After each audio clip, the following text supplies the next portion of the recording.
देखो बेटा, खंड 1 हम कर चुके हैं और ये खंड 2 है BHDC 132 का, जो मध्यकालीन हिंदी कविता नाम है। खंड 2 में आपके इकाई 7 से 12 है। 7वीं जो इकाई है वो है सूरदास का काव्य। तुलसीदास का काव्य इकाई 8 है। पहले हम बात करेंगे इन दोनों इकाइयों पर, क्योंकि ये एक दूसरे से मिलती जुलती हैं। देखो, ये दोनों ही जो कवि हैं, सूरदास और तुलसीदास, ये हैं भक्तिकालीन कवि। तो सबसे पहले अगर इनके ऊपर कोई भी क्वेश्चन आता है तो आप लिखोगे कि ये भक्ति काल के प्रमुख कवि हैं। मैंने आपको स्टार्टिंग में बताया था कि भक्ति काल को जो है कई भागों में डिवाइड किया गया है। ठीक है, सगुण भक्ति, सगुण भक्ति और निर्गुण भक्ति। अब देखते हैं निर्गुण भक्ति में। देखिए, सगुण जो भक्ति है उसके जो 2 कवि हैं वो हैं सूरदास और ये तुलसीदास। ठीक है, और निर्गुण के जो हैं वो हम पढ़ चुके हैं, कबीर थे। कबीर पढ़ा था हमने ऊपर खंड 1 में। ठीक है, और जो है जायसी थे, जायसी भी पढ़ा था हमने, याद है बच्चों सबको? ठीक है, तो इस तरह से जो भक्ति काल है, आप जो है भूमिका में क्या लिखोगे? सबसे पहले कोई भी क्वेश्चन आता है, आपका जो सारा जो ये काव्य है ना,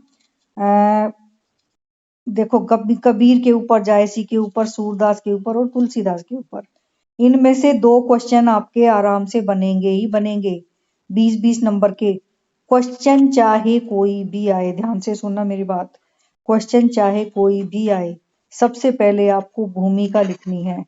जैसा कि मैं आपको पहले भी बता चुकी हूँ बेटा, सबसे पहले भूमिका हेडिंग डालोगे और उसके बारे में लिखोगे। अब मैं आपको बता रही हूँ भूमिका कैसे लिखनी है। ठीक है, आप लिखोगे ये वाले जो 2 लाइनें हैं ना जो अभी बता रही हूँ, ये तो सब में ही लिखोगे कि हिंदी साहित्य के इतिहास को 4 भागों में बांटा गया है। ये मैंने आपको जो पहले यूनिट करा चुकी हूँ उन सब में बताया हुआ है। ठीक है, और वो 4 जो है काल हैं ये। अब इन 4 कालों में ये आपका फुल स्टॉप हो जाएगा। उसके बाद जो क्वेश्चन आया है वहां से आप भूमिका को उठाओगे। मान लो सूरदास, तुलसीदास, कबीरदास और जायसी, इनके ऊपर कोई भी क्वेश्चन आता है या भक्ति काल के ऊपर कोई भी क्वेश्चन आता है तो आप लिखोगे कि भक्ति काल हिंदी साहित्य का दूसरा काल है।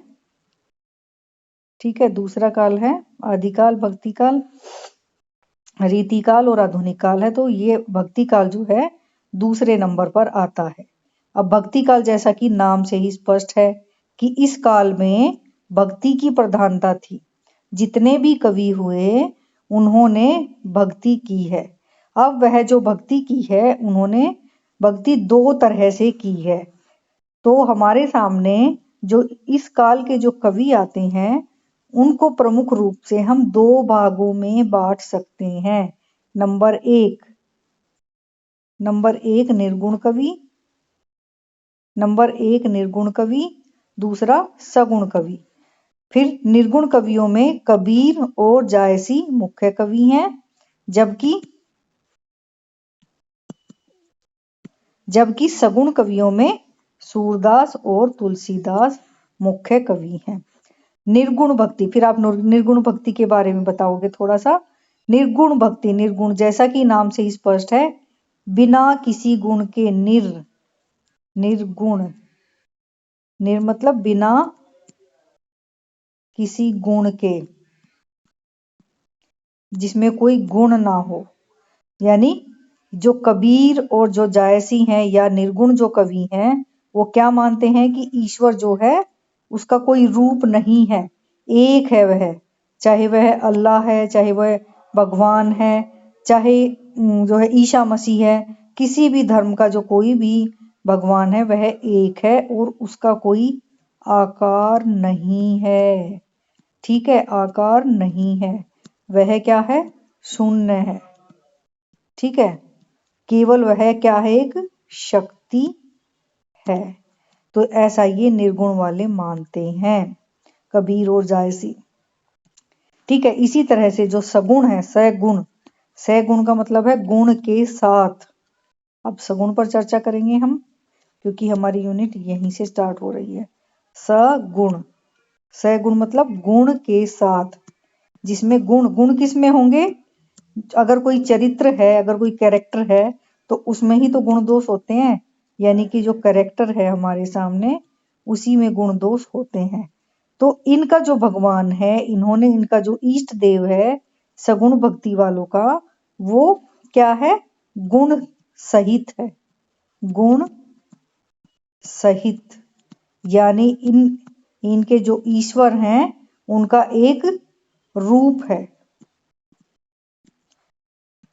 तो अभी हम इस बात को आगे बढ़ाते हुए आगे कहेंगे कि इनके जो इष्ट देव हैं वो एक अवतार के रूप में अवतरित हुए हैं। अवतार, दोनों ही, जो सगुण भक्ति है उसमें अवतार की प्रधानता है। कहते हैं ना कि जब जब धर्म की हानि होती है तो भगवान जो है प्रकट होते हैं, अवतार लेते हैं।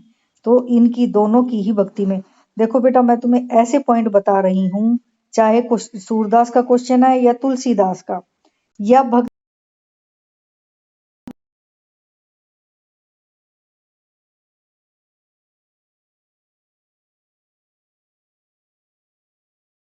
अब जो सूरदास है, सूरदास ने किसकी भक्ति की है?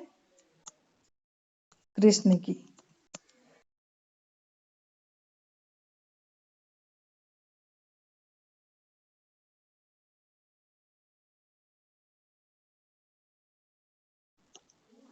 अब मैं ये रब कर रही हूँ, चलते हैं हम इकाई 7 और 8 में अपनी। यहां तक क्लियर है बेटा? ठीक है।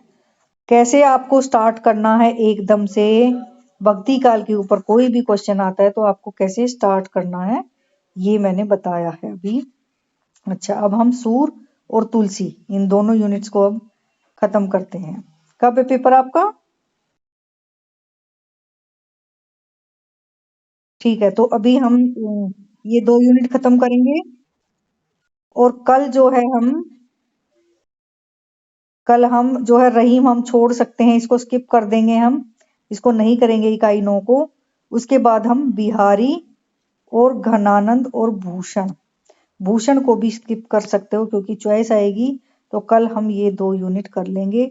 घनानंद के ऊपर क्वेश्चन आएगा ही आएगा, बिहारी के ऊपर भी बहुत इंपॉर्टेंट कवि हैं। ठीक है, तो इन दोनों को अच्छे से तैयार कर लो। इन दोनों में से एक क्वेश्चन बनेगा ही बनेगा, इन दोनों में से एक बनेगा ही बनेगा 20 नंबर का। कबीर का क्वेश्चन डेफिनेटली आएगा 101%। कबीर का एक क्वेश्चन आराम से आएगा बेटा। और क्या थे? जायसी, जायसी, जायसी भी पढ़ लेना, बट कबीर को मत छोड़ना बिल्कुल भी। ठीक है, मीराबाई का क्वेश्चन आ सकता है। तो ये 3 क्वेश्चन डेफिनेटली आपके आएंगे ही आएंगे। 20-20 मार्क्स का आपका इसमें से कवर, इस तरह से 60 नंबर का आपका क्वेश्चन 6 यूनिट में से कवर होगा। तो आप ये यूनिट बिल्कुल ध्यान से पढ़नी है आपको। अब देखो, सूर और तुलसी हम करेंगे इस यूनिट में। स्टार्ट कैसे करना है मैंने बता दिया। कौन से कवि हैं ये? सगुण धारा के। कौन से हैं? क्या होता है सगुण? बोलो।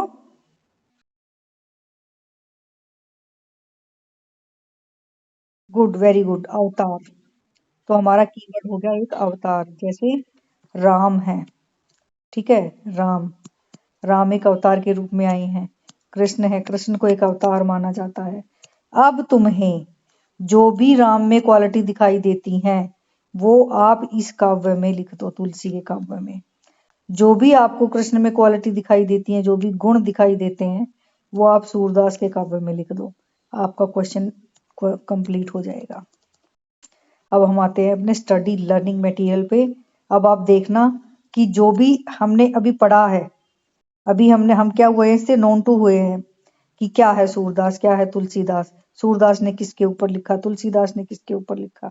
अभी इनकी यूनिट आप देखोगे ना, आप खुद ही कहोगे कि मैम हमें तो ये आता है, जस्ट कीवर्ड छांटने की जरूरत है। चलो आगे चलते हैं हम। देखिए, आपको सामने दिखाई दे रहा है सूरदास का काव्य। ठीक है, तो सूरदास का काव्य है हमारा, थोड़ा सा बड़ा कर लेते हैं इसको।